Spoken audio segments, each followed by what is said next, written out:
Nama dubbiin galuuf rabbiin waa taasisu jaraamni diinii waa hunda taasisu rakkoo muumintootaa kan jara yaachisu nama diinii kanaaf fidaa of taasisu rabbiin waa taasisu jannatatti yaale ala kitaabillahi sunnatur rasuuli. Assalaamu alaikum warahmatullahi wabarakatuh. Akkasuma ilmaan Oromoo ashamaa harka fuunee akkam jirtu fayyaa keessanii baga jiraattan baga nagaa taatan baga sa'aatii kana keessan isiniin jecha hunda keessaniyyuu hedduun isin jaalladha, hedduun isin kabaja, baga jiraattanii, baga waliinuu jiraanne, baga yoo nageenya isiniin jedhaga. Hayyee ani obboleessi keessan Waziir Abbaa Machaa namni gariin na beektan jedhee tayyaadha. Warroonni nan beeknes asumaan Waziir Abbaa Machaa jedhama. Anis ilma Oromoo tokko akkasuma nama Islaamaa tokko jechuudha. Egaa yeroo baay'ee viidiyoo waraabuu yookaan laayivii irratti baay'ee hin argamu. Haa ta'u garuu yeroo takka fuula Facebook irratti gaarii gabaaboo wantoota tokko viidiyoo ni waraaba. Haa ta'u baay'inaan kan isin na beektan poostii garaagaraa wantoota garaagaraa hojjedhee maxxansuudhaan na beektanii. Egaa warri Facebook irraa baay'ee keessan ni beektanii beekuu baattan illee ni agartanii. Warroonni garuu gara YouTube kanaaf haarawaa taatan anis YouTube haaraadha. Isinis warri haaraa taatan walumaan gara YouTube haa dhufnu walaa barru YouTube illee walaa barru isiniin jecha. Egaa namoota baay'ee yeroo baay'ee gaafii namootaa fi akkasuma namoonni natti dhiyaatan na jaalatan akkasuma yaada naaf qoodan yeroo baay'ee ati chaanaal YouTube hin qabdu maaliif hin bananne moo qabdaa yookaan liinkii YouTube keetii ergadhu jedhanii yeroo baay'ee na gaafachaa turtanii. Egaa anis immootu egaa wanni martuu yeroo qabaa haalaa fi bakka qabaa akka qabaa saniif tasgabbaahee irra guddaa ani miidiyaa kanarratti wantoota maxxansu yookaan wantoota daddabarsu kana keessatti faayidaa irraa argachuu caalayyuu waa karaa ittiin hawaasa ga'uu fi hawaasa gammachiisuu hawaasa illee namoota garii fayyadu barbaadeeti. Kanaaf yeroo kiyya baay'inaan waggoota baay'eedhaaf gara Facebook kanarra ture akkasuma Facebook irratti kan ani waa hojjedhus waa hundayyuu maxxansaa ture. Gariin keessan warroonni waa'ee Facebook yookaan waa'ee peejii beektan peejiinis faayidaa qabaa yookaan faayidaa argachaa turtee argachaa jirta jechuu dandeessanii ani argachaa hin turre sababni isaa peejiin kiyya yeroo baay'ee ni gurama. Egaa dhaabbanni Facebook seera jajjabeessee jira saniif peejii kana sirreeffachuu yookaan irraa waa argachuu hin dandeenye seeraanuu itti fayyadamuu hin dandeenye jechuudha. Warroonni immoo peejiin faayidaa qabaa yookaan Facebookiin akkam jettan peejii Facebook peejiin faayidaa ni qabaa ammoo akkaa fi seera qabaa seera sana eeganii yoo itti fayyadaman faayidaa qabaachuu danda'a. Haa ta'u garuu seerri Facebook seera kaanirra hamaadha baay'ee ulfaata.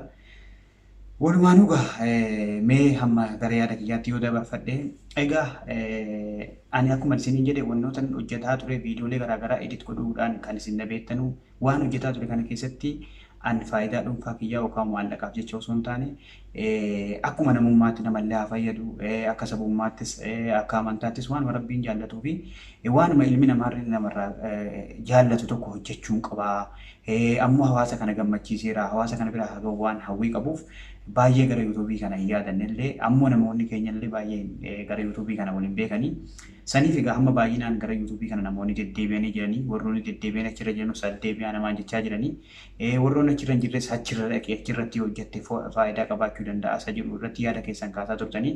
Egaa anis YouTube kana baneeraa eegabanii torban tokko moo lama hin beeksifne sababaan isaas yeroo dhabee yeroo viidiyoo waraabee ergaa kiyya isin biraa gaadhuu fi akkasuma akka deemtanii na jajjabeessitan akka subscribe naa gootan isinitti himadhu dhabeetan isinirraa ture. Amma viidiyoo kana warroonni Facebook irratti maxxansaa Facebook irratti na beektanis ana ammas peejii YouTube maquma kiyyaan Waziir Abbaa Machaatiin banee deemaatii subscribe naa godhaa. Egaa warri subscribe gochuu jettanii liinkii viidiyoo irratti agartanii yookaan Facebook irratti agartanii liinkii gadi tuquun gara YouTube isin geesse yeroo inni subscribe sinii ta'uu didu haala kanaan subscribe gootan jechuudha. Kiyyas ta'e kan nama biroo yeroo liinkii kana gadi tuttan gadi seentanii gara YouTube isin geessa jechuudha. Yeroo akkasitti dhufe yeroo isin subscribe gochuu jettan akka isin ganaa emailii wantoota garaagaraa galchitanii fi subscribe godhuudhaaf isin rakkisaa jechuudha. Kanaaf karaa gabaabaatti kana dhiiftaniituma mallattoo tuqaa gubbaarra jirtu kan inni tuttan jechuudha. Egaa as tustanii oppeenii kanarratti ni dhaatanii jechuudha. Egaa akkasitti isinii ba'ee sanbooda subscribe gochuu dandeessanii jechuudha karaa gabaabaadhaan jechuudha. Akkasitti YouTube nama kamuu yeroo inni subscribe sinii ta'uu dide keessa seentanii eegasii haala kanaan subscribe gootu sanbooda akka viidiyoolee wannoonni maxxanfamu sin bira ga'anitti mallattootti alarmii kana dhuquudhaan ka gubbaa kanarra gootanii jechuudha. amma booda warri akkasitti subscribe gootan viidiyooleen asirratti maxxanfame automaatikii isin bira dhufuu danda'a jechuudha. Anammaaf viidiyoo maxxansine viidiyoo kana galchuuf deema. Egaa Facebook irratti viidiyoo tokko hojjechuuf yookaan viidiyoo tokko bareechanii nama biraan ga'uuf sa'aata akka sa'a laman xiqqaate sa'a lama nama fudhata jechuudha. Sa'a lamaan kan ammoo yeroo keessa yookiin yeroo boqonnaa yookiin hojii irraa wantoota garaagaraa nama shaakaluu danda'a. Kana mara itti cinqamanii yeroo hunda Facebook qofa irratti laxxafaa oolu homaa bu'aan qabu as YouTube irra yoo kaa'ame immoo bu'aallee argamsiisuu danda'a namallee jajjabeessuu danda'a jechuudha. Saniif asirraan walagarraa gama hundaanuu inshallah amma booda TikTokis nin bana waanuma hawaasa irratti argamu mara irratti hojjechuudhaaf qophiidha. Ammaaf garuu kan isin kadhu deemtanii akka YouTube kiyya kana subscribe gootan jechuudha. Galatooma. Egaa yeroo tokkittidha kan isin kadhadhu. Maaliif yeroo jalqabaa kana silumaayyuu YouTubein yeroo jalqabaa kana kan inni nama kadhatamu yeroo takka himannaan ni ga'a. Kana booda namni hojii namaa ilaalchaa jecha yookaan hojii namatti tolaan deemee nama daawwata malee deemaa na daawwadhaa deemaa akkasii jedhanii of dhaadessuun baay'ee hin barbaachisu. Saniif yeroo tokkicha isin kadhadha. Please deemaatii subscribe naa godhaa. Na beeksisa inshallah isa durii caalatti achirratti hojjechuuf qophiidha. Egaa inni beektan waa hedduudhaaf YouTubein Facebook irra faayidaa qaba.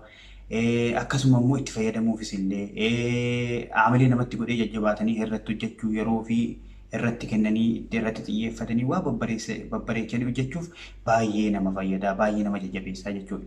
An asiin dura ni beektan waggaa baay'ee Facebook irratti viidiyoo garaagaraa hojjedhee maxxansaan ture. Peejii yeroo adabametti yeroo ungurametti yeroo garii akka waan viidiyoo sana kaafnaan fa'aa unguri sirraa ga'u fakkaannaa yeroo hedduu achirraa gubamuu mala viidiyooleen garaagaraa wantoonni silaa nama fayyadan jechuudha. Nama jalaa peejii sunillee Facebook sunillee baduu danda'a. Wantoota garaagaraatiif nama sa'aatilee nama jalaa bada jechuudha. Garuu YouTube yoo seera isaa eeggatanii itti fayyadaman viidiyoolee waggaa meeqa isin maxxansitan achirra keessattuu taa'ee dhaloota illee fayyaduu danda'a. Waggaa hedduuf achirra turuu danda'a jechuudha. Saniif baay'ee namatti tola. Anis immoo isa durii caalatti babbareechee miidhagsee wantoota hojjedhu viidiyooleen garaagaraa qopheessu isa gara Facebook jaalalatti achirratti miidhagsee achirra kaa'uuf qophiidha jechuudha. Egaa ni beektan viidiyoolee garaagaraa hojjechuun editara jechuun waan qalbii miti. Baay'ee yeroo fudhata, baay'ee biizi nama godha, baay'ee nama cinqeeti kan inni hojjetamu. Egaa wantoonni hojjetaman kun immoo bu'aa argamsiisuun waan akka aadaa keenyaattis akka namummaattis akkuma amantaa keenyaattu wantoonni hojjetan tokko firii argachuun irraa bu'aan argamuun waan guddaa tokko jechuudha. Kanaaf amma immoo namoonni waa hojjechuu, waa dubbachuu, seeraa fi wantoota garaagaraa eeganii wantoota hawaasiin feene irraa of eeganii wantoota hawaasii feene akkasuma waan rabbiin namarraa jaallatu akka sabummaattis waan safuu Oromoo hin cabsine yoo hojjetame baay'ee bu'aan argamaa jira jechuudha. Saniif egaa waan an jedhu qabu gabaabseetan keessaa bahuuf yaala. Egaa namoonni baay'een keessan akka waan YouTube dhossee banadhee yookaan maqaa nama birootiin fayyadamaa jiru kan isinitti fakkaatutu jira. Ani YouTube ilaamaan bananne sababni isaas mee dura Facebook kanaan hawaasaan wal bare yoo hojiin kiyya Facebook irratti uummata gammachiisee uummanni illee hordofee wantoota achirratti hojjedhu kun namatti tolee irraallee waa fayyadaan argame booda gara sanatti tarkaanfadhaa tokko jedhanii lama jedhanii namoota baay'eetu namoota dandeettii guddaa qaban namoota silaa namoota baay'ee qabantu har'a kaanii har'a dhaqanii YouTube bananii waan fedhan yoo hojjetan namni isaan hin argu namaan illee walitti dhufuu hin danda'an jechuudha. Sababni isaa maalinni wanni martuu karaa qaba jechuudha. Takka jedhanii lama jedhan. Kanaaf namoonni keenya immoo baay'een gara Facebookitti waan argamuuf jalqaba dura Facebookaan hawaasaa wal barame eega maamiltoota achirraan argatanii jedhanii san booda sattaanuuf tarkaanfatan malee wanni martuu isteeppii qabdi jechuudha. Soota zim jedhanii dhaqanii YouTube bananii yoo ta'an bu'aan tokko illee jirtu jechuudha. Anis sanaaf yeroo baay'ee gara Facebook kanarra ture. Ammoo Facebook kanarratti illee waa hojjechuu dhiisuufis miti hin hojjedhallee ammoo Facebookiin kun ungurri isaanitti baay'ate ni beektan peejiin tokko ka argitan kun 140 galee ture hordoftoota jechuudha. Innarraa hunguranii jiranii akkasumatti immoo haarawa banuu qabaa hojii kiyya dhaabuu qabu sanarratti yoo waa maxxanse ammallee waan seera sana cabsu yoo ka maxxansu ta'e tasuma peejiin sun baduu danda'a sana dhiiseen ammaaf kanarratti jechuu qaba peejii haarawa banee kan isin amma argaa jirtan kana jechuudha. Haa ta'u malee yeroo gabaabaa keessatti baatii 4 keessatti hordoftoota nama 67 galee jira. Galatoomaa warroonni filoo laayik gochuun na hordofaa jirtan isiniin jedha. Egaa inshaallah gara fuulduraatti peejiin kun kaduraas kunis ni sirraata walitti deebisuus ni danda'a. Maraafuu karaa hundaanuu hawaasa keenya uummata keenya fayyaduu qabna. Ani amma asiin dura Feesbuukuma kana malee wantoota biraa irratti fayyadamu tiktokii wantoota garaagaraa hin qabu jechuudha. Garuu hamma banuudhaaf qophiidha maree isaatiiyyuu. Maaliif yeroo gara feesbuukiitiin si umuranii achirraa badan gam tokkoon immoo ergaa dabarfatanii jechuudha. Saniif kara hundaanuu fayyadamuun bareedaadha. Garuu waan achirratti hojjetanuu fi akkaataa itti fayyadamaa beekuun of to'achuun of eeguun baay'ee barbaachisaa ta'a. Kanaaf inshallah gara fuulduraatti tiktokii kiyyas banee kanan sin barsiisu ta'a. Warroonni tiktokii keessaatis viidiyoon kiyya takka takka mungkin Facebook irraa jettee isin bira ga'uu dandeessi. Kanaaf ammaaf ani garuma Facebookaa fi YouTube'ii jira gara sanas dhufuun hin danda'a. Ammaaf YouTube'ii kiyya subscribe godhaatii haga barbaadame naa godhaan isiniin jedha. Egaa namoonni ammi kun namoota baay'eetu jira Facebookii takka jala yoo 100 wayitee tokko jala 60-70tu jira. Kunis 30 waan akkasii qaba. Namoota kana jala yoo deeme namni kumni tokko yoo deeme subscribe namaa godhe gahaadha jechuudha yeroodhaaf. Inni kaan suuta hojjetamaa suutatti dhufaa. Namoonni baay'een Oromoo wal jajjabeessuun beeku. Oromoon akkasii wal xiqqeessa maarree jedha. Oromoon ni hordofa namoota ni jajjabeessallee akkamitti yoo hojii keenya tolfannee waan gaarii hojjennee waan hawaasii fedhu hojjenne namni nu hordofuu numa danda'a jechuudha. Malee anna hordofii akkas godhanii deemii akkas godhii maarree jechuudhaan miti. Isumaayyuu waan keessa namaa jiru waan honnee namaa kana yookaan dandeettii namni keessa ofiitii qabu hawwii namni hawaasa ofiitiif saba ofiitiif hojjechuu qabu yoo afaaniin dubbatame namni hedduu nama dhaga'u. Kanaaf jecha caala gochaayyuu agarsiifameen namni illee nama hordofuu danda'a nama jajjabeessuu danda'a wanni barbaadamee fi bakki barbaadame gahamuu danda'a jechuudha. Saniif yeroo hunda akkanaanii akkasinii ta'uu fedha akkasinii ta'a waan akkasiiti jechaa oolurra dhaqanii gochaa hojjetan yeroo gabaabaa keessatti bakka yaadan gahamuu danda'a jechuudha. Kanaaf yeroo hunda deddeebi'anii deemaa akkas godhaa jedhaa jechuun hin barbaachisu. Sichi hojiidhaan agarsiifna. Kanaaf yeroo jalqabaatiif viidiyoo kana yuutuubii kiyyarra kaa'uuf deema. Facebook irraa na hordoftan deema yuutuubii kiyya naa beeksisaa. Warroonni immoo maal achirratti hojjechuuf deemtaa? Maal hojjechuuf deemta laata? Maal fudhattee dhufte jettan? Ani hojii kiyya baay'een keessan beektanii viidiyoo edit godhuudha. Egaa wannoonni tokko jecha yeroo ibsamu gochaan illee yoo dhufe waan sanaa wal fakkaate hedduu namatti tola. Akkasuma jechi sun illee kophaatti ergaa dabarsa gochi sun illee ergaa dabarsa jechuudha. Saniif sagalee nam tokkoo haa ta'u viidiyoo nam tokkoo wantoota isa fakkaatu sanarratti wantoota yoo jaallalan wantichillee ergaa san dabarsu ergaa san wal fakkaatu walirratti fiduudhaan hojjechuudha jechuudha. Keessumaayyuu ani kaayyoon kiyya inni guddaan aartii islaamaa jabeessu. Maaliif aartii islaamaa laafanii jiran namoota hin qaban namoonni jajjabeessaa hin jiru. Aartiin Oromooillee baay'ee haga ta'e wayii amma akka duraarra jajjabaatee wal jajjabeeffamaa jira.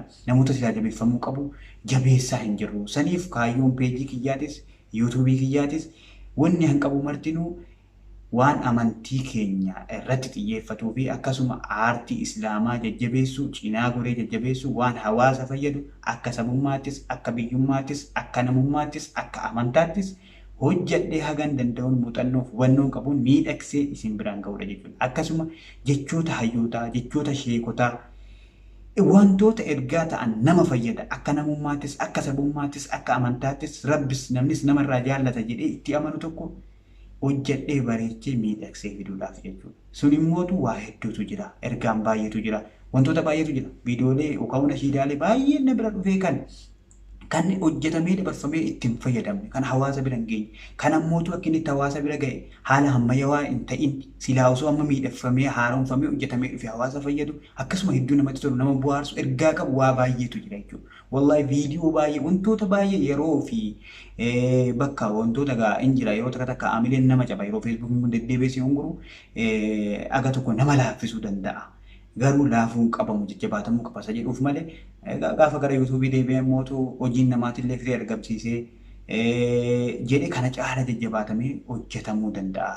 Kanaaf gara fuulduraatti waa baay'ee hojjechuudha karoorri kiyya ammootu waan hojjedhu keessatti rabbii yaadachaa rabbii naaf gargaarsifachaa isa sodaataan deema inshaallah gara rabbii na gargaaretti ammoo yuutuubiin kiyya kun inshaallah ni guddata gaafa guddate. Peejiin kiyyas yuutuubiin kiyyas hawaasa kiyyaa fi akkasuma amantaa kiyya waan amantaa kiyyaati jechuudha. Gaafa hin jillee jechuudha.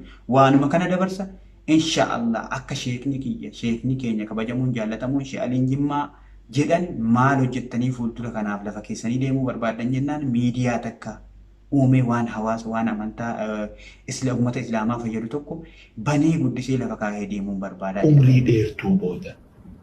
Addunyaarraa galuun gaaffii rabbiiti maaliin akka hawaasni isin yaadatu feetan miidiyaa bareedaa tokko gadhaabee hawaasa kanaaf gartee badhaasa godhee biraa deemuun barbaada. Anis inshaallah biizinillah peejii kiyyas ta'e yuutuubiin kiyya gaafaniin jillillee obboleessa kiyya yookaan usaayiba kiyyatu dhaala osoo hin taane nama yookaan waan kana nama sheekaallee haa ta'u waanuma amantii kana waanuma narra osoo hin jiru irratti hojjetaa jiru irratti hojjetama jechuudha gara fuulduraatti illee jechuudha inshaallah saniif waan an gufadhe bakka itti gufadhe bakka itti dabse bakka itti si mufachiise natti maa na gorsaa ammoo kaayyoon kiyya yoomiyyuu yeroo kiyya irratti yeroo boqonnaa kiyyaa irratti xiyyeeffadhe waan amantaa kiyyaa waan akka sabummaatti akka namummaatti illee nama fayyadu irratti hojjechuu irratti maxxansuuf qophiidha inshaallah waan an ofiin hojjedhus ta'e waan namoonni biraa irratti hojjetan ta'e bareechee miidhagsee akkasuma namoota irratti beeksisuu namoota dandeettii qaban walaleessa haa ta'u munaashidoota haa ta'u barreessaa haa ta'u waan fedhe ta'u warroota ogummaa qaban achirratti isin beeksisuudha jechuudha. Akkuma isin argaa turtan peejii kiyya jalatti viidiyooleen baay'een maxxanfamaa ture liinkii yuutuubii qabaa jechuudha. Gariin abbuma yuutuubii sanaa gariin immoo viidiyoo isaa sana bakka inni irratti laxxafate liinkii yuutuubii sanaa wajjin beeksisaa ture jechuudha. Maaliif nama tokko hojii isaa wajjin lafa kaawwatu barbaachisaadha jechuudha. Saniif inshaallah gara fuulduraatti namoota sagalee dhabanii sagalee ta'u namoota hawaasa wal baruu barbaadan hawaasa wal barsiisuu namoota dandeettii qaban dandeettii isaanii sana hawaasatti gaffidanii akka hawaasa fayyaduu fi inni illee hawaasa irraallee fayyadamu gochuudhaaf ani qophiidha. Isinis na jajjabeessaa deemaatii subscribe naa godhaa naallee beeksisaa viidiyoo kanallee sheerii naaf taasisaa. Yeroo baay'ee namoonni baay'een keessaan dhuftanii ati ustaaza moo ati obboleessa ustaaza raayyaati moo ati eenyunni ati nama akkamitti jechaa jirtan ani kanuma qeerroo dargaggeessa takka ammoo ani nama sheekaatis miti ustaazas miti garuu ustaaza baay'een jaalladha sheekoti eenyu walitti maatii kiyyattaan see namoonni jaalladhu eenyuyyuu sadarkaa maatii wal qixaatte jechuudha namoonni jaalladhu ustaazota jechuudha maaliif jechoota jiraatu dhaamsa jiraatu ergaa jiraatu jechuudha bu'aa qabdi waan hijoo keessaa argatta waan si fayyadu duniyaaf akiraatti si fayyadu jara jalaa argachuu dandeessa jechuudha sheekota jechuun sheeka qofa miti barsiisa amantii qofa miti hayyuudha akkaataa ittiin bulmaataa beeka akkaataa ittiin hojjetanii bakka guddaa gahan beeka waa hedduu dabarsuu danda'an jechuudha. Soo kanaafuu sheekota kana baay'een jaalladha. Saniif waan sheekotii kana jala deddeemee yeroo hunda isin biraa waan ga'uuf ana nama sheekaa wayii yookaan nama cimaa wayii na seetu inshaallah sheeka ta'ullee ni fedhaan hin jaalladhallee akka rabbi bakka sheekaatiif sheekallee na godhutti rabbiin illee naa kadhadhaa. Warroonni immoo obboleessa raayyaati jettan an obboleessa raayyaa miti raayyaan hin jaalladha akkuma keessan obboleessa akiraa isa sabummaa walitti nu hidhe malee obboleessa garaa hin miti. Haa ta'u malee maqaan kun maa akkas goote yookaan maa wal fakkaate yoo jettan ta'e akka naannoo keenyaatti akka naannoo jimmaatti maqaan kabajaa kana maa mogga'u irra baay'een isaa abbaa baluu jira garuu kabaayyetu abbaa maccaati jechuudha. So anillee abbaan kiyya abbaa maccaa waan ta'eef abbaa maccaa kana waan hin jaalladhuuf maqaa kabajaatilleedha. Saniif wazir abbaa maccaa jedha malee ana obboleessa raayyaatii miti. Kanaaf naa beekuu akka qabdanii ani nama fakkaatee hojjechuu barbaadu miti. Nama of ta'ee aga danda'ee fi waan danda'een hawaasa biratti gabbayee hawaasa illee fayyaduu ta'u hawaasa illee fayyadamuu ta'u ergaa isaallee bifa isatti toluun yookaan bifa danda'een dabarfachuu barbaadu. Qabatamaan of ta'ee gadi ba'uudha malee nama ta'ee gadi ba'u miti. Namoota baay'eetu warroonni nuti yuutuubara ta'anii gurguddatan kun peejii jalaa asiin amma yoo deemtanii jala seentanii ilaaltan asiin dura warra maqaa hayyootaatiin warroota nama arrabsan banatanii eega peejiin jalaa guddatee nama hordoftoota argatee reef maqaa ofiitiin dhiyeeffatan jechuudha. Ani akkasii miti ni beektan peejiin kiyya asiin dura yoo moggaasillee maqaa namaatiin alatti yookaan wanta akka islaam wantoota tokko irratti maqaa adeeffadhee yookaan banadha malee abadan maqaa namaatiin nama banatu miti jechuudha. So mungkin namoonni baay'een keessan yuutuubii illee maqaa biraatiin qabda jechuu dandeessan jechuudha. Ani hin qabu hin banannellee hin barbaadullee waan sana of ta'ee deemuu barbaada waan ta'eef jechuudha. Kanaaf of ta'uu dhumti kun waan tokko of taanee waan dandeenyuun gada habaanu malee nama fakkaannee koppii namaa taanee waan namaa qof yeroo tokko yeroo waan namaa maxxansee hojjedhee fidee abbuma sana beeksisuu waliin gadi baasu nin saalfadha yeroo garii maaliif nama waan namaa qofaan deemaa oolu nama fakkeessa jechuudha. Koppii namaa nama godha jechuudha yeroo hunda waan namaa qofa fudhanii deemuun haa ta'u garuu nama sana beeksisuu fi hojiin isaa ifaan ifatti waan irraa fayyadamte tokko namallee fayyada jettee fiduun kun waan biraati malee namatti hirkatanii yookaan nama sana fakkaatanii deemuu jechuudha. Saniif anillee jechuudha amma booda inshaallah waan danda'uun ergaa kiyyas ta'e bifa walalootiinis ta'e wantoota hojjechuu wantoota irratti haga ta'e humna qabu muuxannoo qabu nin hojjedha. irra guddaan ammoo waan hawaasa fayyadu munaashidoota keenya jajjabeessuudha. Akkasuma chaanaliin kun gaafa guddatee jedhee munaashidoonni haarawonni yeroo dhufan wantoota itti laffaanii maallaqa itti baasanii hojjetan kana fidanii bakkuma argan yookaan feesbuuk irratti gadhiisuu osoo hin taane asirratti illee maxxanfatanii ofiillee irraa bu'aa argachuu akkasuma asirraan hawaasaa wal baruu danda'u jechuudha. Kanaaf walumaa galatti kaayyoon peejiis ta'e feesbuukii kiyya aartii islaamaa jabeessu waan akka namummaattis akka sabummaattis akka biyyummaattis akka amantaattis barbaachisaa ta'e nama fayyadan jedhee itti hamanu isinillee irraa fayyadamtan irraallee fayyadamaa turtan hojjedhee miidhagsee fiduuf qophii ta'een jira jechuudha. Kanaaf na jajjabeessaa viidiyoon kun dheerachuun nama dubbiin galuuf rabbiin waa taasisu jaraa miidhiin waa hunda taasisu rakkoo muumintootaa kan jara yaachisu nama diinee kanaaf fidaa of taasisu rabbiin waa taasisu jannatatti yaale alaa kitaabillahi sunnatur rasuuli.